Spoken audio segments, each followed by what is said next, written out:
മാർത്തോമ സഭ മാത്രമല്ല കേരളക്കര ഒന്നാകെ കണ്ണിൽ എണ്ണയൊഴിച്ച് പ്രാർത്ഥിച്ചിരുന്നൊരു ദിവസമുണ്ടായിരുന്നു നമ്മുടെ അബിഗേലിന് വേണ്ടിയിട്ട്. ആ അബിഗേലാണ് ഇന്ന് മാരാമൺ പന്തലിൽ നമ്മളോടൊപ്പം തിരുമേനിയോടൊപ്പം ഇവിടെ ചേർന്നിരിക്കുന്നത്. ഇന്ന് ഇങ്ങോട്ടേക്ക് വന്നപ്പോൾ എന്തായിരുന്നു മനസ്സിൽ തോന്നി, ആ ഒരു ഫീലിങ്സ് എന്തായിരുന്നു മാതാപിതാക്കൾ എന്ന നിലയിൽ? തീർച്ചയായിട്ടും വളരെയധികം സന്തോഷമുണ്ട്.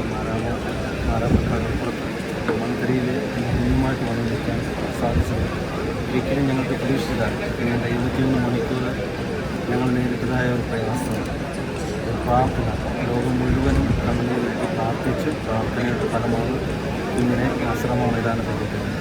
അതിന് പിതാക്കന്മാരെല്ലാം ഞങ്ങളുടെ ഭവനത്തിൽ വരികയും അച്ഛന്മാർ സഭ ഒന്നടങ്കം മൊത്തം സഭ ഒന്നടങ്കം ഞങ്ങളുടെ ദുഃഖത്തിൽ പ്രയാസത്തിൽ പങ്കുചേരുകയും അഭിൻ്റെ തിരുമേനി പ്രാർത്ഥിച്ച് ഇറങ്ങുന്ന സമയത്താണ് ആശ്രമം അത് ഭയങ്കര സന്തോഷത്തിൻ്റെ ഒരു അനുഭവം.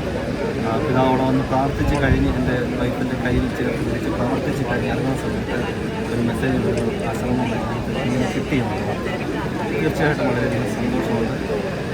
ഇനിയും മാരാമൺ മന്ദിരയിൽ കൺവെൻഷൻ്റെ വേദിയിൽ തിരുമേനിയോടൊപ്പം പിതാവിനോടൊപ്പം ചേർന്ന് നിൽക്കാൻ വലിയതിനായ ദൈവം ഭാഗ്യം ഞങ്ങളുടെ ഒരു രണ്ടാം വരവാണ് എന്ന് പറയാം. തീർച്ചയായും ലോകം മുഴുവനും